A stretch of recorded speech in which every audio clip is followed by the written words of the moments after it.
nije nserukira imbere y'amategeko koperative tujijuke tworore kijambere ikorera mu gisata cy'ubworozi bw'inkoko za kijambere aho bashobora kudutora dukorera ahantu henshi hatandukanye ariko ngira ngo ibigezweho ubu turafise urubuga rwacu rwa page Facebook gwitwa koperative tujijuke tworore kijambere uguguru yaho uri hose ku isi yose ucubona ibikorwa byacu kuko vyama biriko birajamwe hari no kuri telefone kuko abatwitura bava igihugu cyose ni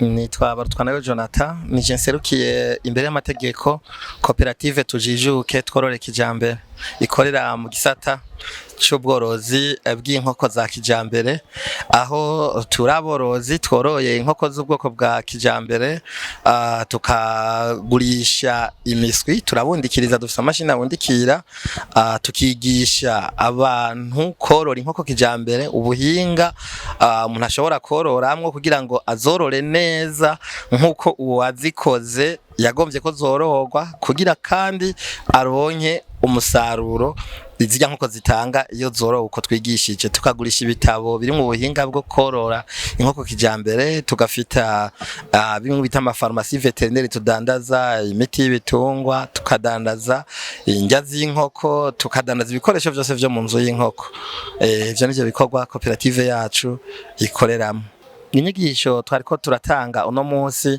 ni inyigisho twita z'ubuhinga bwo korora inkoko kijambere kuko twasanze abarundi novuga ntibapfa korora ubundi hose ko bibwirizwa kugenda aho izo nkoko zakorewe no kuvuga wazikoze arafise ingene yatunganije izo nkoko zibwirizwa kubaho ikandi ubikoze uko ucuronka umusaruro unovuga ntutagabanije uza kubona ko abarundi bacu babikora nabi cyambere nta bantu na bamwe bari bwo bashobore gutangiza inyigisho muri iki gihugu cyacu natwebwe twazikuye inyuma y'igihugu nico gituma twoba hari habo baragiye kuziga mugabo batagize nk'umutima w'impuhwe wo kuzigisha abandi ni naco gicumuco usanga abantu bari mu gisata cy'ubworozi bw'inkoko benshi barahomvye n'abantu ntibatahura ingene koperative yacu ishobora gufata amahera menshi cyane uko usanga dutunze nk'inkoko zirenga ibihumbi 17 bagaca bavuga bati mushira amahera ngana gute mu nkoko abantu benshi barahomvye tutoya tuzorora mu buhinga ubuhinga mu bumenyi na mwebwe ntimuhagarika ngira n'indi migambi mugaca muja mu buhinga mu buryo bwo korora inkoko muzorora neza kuzunguka amahera menshi izi nyigisho rero muri rusange novuga ntizitegekanyirijwe novuga ntabarundi bose kuko ibice novuga mu bamaze kutwitura abantu bashika amajana 8 tumaze kwigisha nta muntu numwe araza tubwira ko izi nyigisho hari ahantu yari bwazironswe no kuvuga zihamagariwe novuga ntibose kubera ntituriga tubona umuntu numwe yemanga ko nawe azifise yari yarazironkejwe yego benshi cyane uza kubona ko bazishize mu ngiro twebwe hageze ko twigisha nko mu ndwi 2 canke 3 twebwe dushira itangazo ku rubuga rwacu rwa Facebook gusa kubera iki kubera abazikeneye baba bamaze kuza twebwe ntiturigira dutanga itangazo n'umunsi n'umwe ku radio ngo duhamagare abantu ngo tugomba twigisha inkoko twigishije abambere baca bagura inkoko iwacu baca baraja kuzorora nakwe tubaguma hafi uko turafise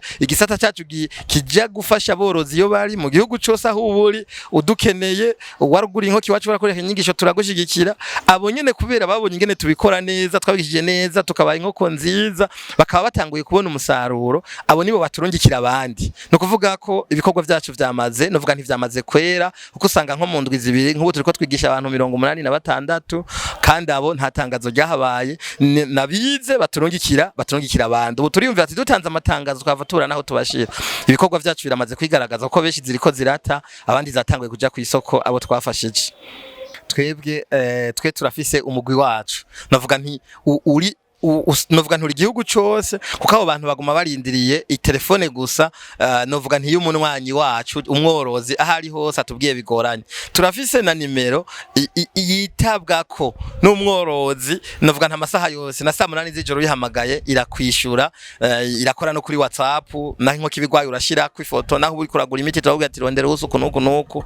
No kuvuga ko mu byo twateguye twabanje kwiga twebwe, hama duca dutegura abantu bacu bashobora guca igihugu cyose, aho umworozi wese ari ntagire wiyumvira ngo turi Bujumbura, turi igihugu cyose ahari. Twarafatanije urugendo, yarize inyigisho, yaroroye, atwituye tuja kumutunganiriza. Tuko turabazwa cyane n'abantu kugira ngo tubidugane ruguru, mugabo hari ivyo twita intambavyi zidasanzwe. Dutegerezwa kuba twarashize ivyo twita amaferme, amayororero yacu ahantu hose dushobora kwigishiriza, kuko turigishiriza muri sale ivyo twita teori, mugaje katubajana muri pratique muri ferme zacu aho twororeye, kugira icambere babanze babone ko tubikora, hama tubigisha ingene babikora, tuve mu majambo tuje mu ngiro. Izi nyigisho rero zishobora kuzoduga mu gihe kanaka, mugabo ahantu kanaka tuzokwigishiriza tuzoba tubafise inkoko zacu, kugira abone ko ivyo tubigisha tubikora, hama nawe tubibyigishe babikoremo n'intoki zabo atari abiteguye neza, nta bwoba na bukeya. Nk'ubu mu cigwa mpejeje gutanga naberetse nabone ntigende muje korora muri 86 ntimutinye kubera iki twavutse abavyeyi bacu bari mu biharagi n'ibigori kandi bakabirima igihugu cyose. Nivyo hari umunsi murumva ngo vyabuze isoko, nta musi birahura isoko. Nti rero ugisata cy'ubworozi bw'inkoko kiragaragara, nta bwoba na bumwe, naho abarundi bose bokorora. Kandi naberetse ingene koperative yacu yateguye, tumaze guha inkoko abarundi bose twabonye ko atazobajya, tuzozishora no hanze, kuko nubu hariho amagi yinjira mu gihugu avuye hanze, hariho ayo manyamaturo nkavuye mu bindi bihugu atekeye. Ibi byose nivyo tuzotarukirako muri kazoza Imana idushoboje. No kuvuga ko ikibazo cy'uko baje tubabara, ahubwo twebwe turabinyotewe cyane ko baza. Twe twavuze tuti turi no muri ya ntumbero ya leta yuko umunyagihugu wese abwirizwa kuba yoroye kandi abwirizwa no kurya inkoko. Ivyo rero wanashaka duhanganye no abarundi bose borora, ntiduhanganye nuko boroye. Isoko yacu isoko yacu izoguma imeze neza cyane. Akamo dutera karakomeye cyane, no mu nyigisho twariko turabivuga ati turi mu kwezi kwa independence, tutaho twibuka ko abavyeyi bacu batajya inkoko, batagira igi babiha umukoroni, tutarabagwanye kugira ngo intayo kwikukira iboneke. Harimo gwa gasore, harimo nabandi bagiye barazira yuko bakoze ibikorwa bishimangira intayo kwikukira. Akamo tubatera nuko ubu twarikukiye mu vyandiko, mugabo nubu novuga nti utajya inkoko amenye ko uwo ntitwoje hamwe ngo yarikukiye, kuko mu vyo tutarikukira ivyo birimwe. Utagira igi wamenye ko kwikukira kwiho harimwo agahaze. Nanavuze nti ni nk'ubu gwa gasore yoza akumva ko hariho umurundi amara umwaka, amara imyaka 2 atari y'inkoko, ntiyobabara, kuko mu vyo bavyari bimuhanze canke mu vyamubabaza hoba harimo yuko tutabijya. None n'ubu twikukiye tureke kubijya vraiment dufise uruhusha.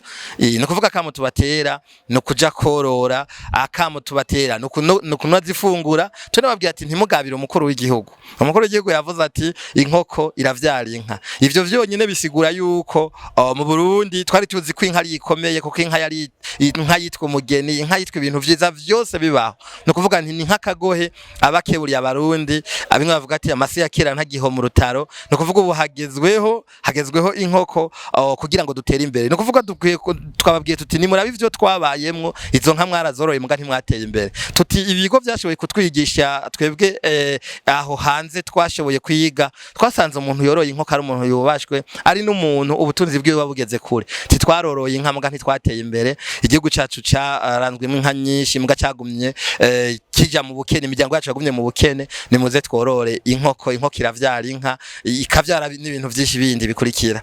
Tabarutwa nayo nije serukira imbere y'amategeko koperative tujijuke tworore kijambere ikorera mu gisata cy'ubworozi bw'inkoko za kijambere, aho bashobora kudutora. Dukorera ahantu henshi hatandukanye, ariko ngira ngo ibigezweho ubu turafise urubuga rwacu rwa page Facebook rwitwa koperative tujijuke tworore kijambere. Uguguru yaho uri hose ku isi yose ucubona ibikorwa byacu kuko vyama biriko birajamwe. Hari no kuri telefone kuko abatwitura bava igihugu cyose ni 69 620 138.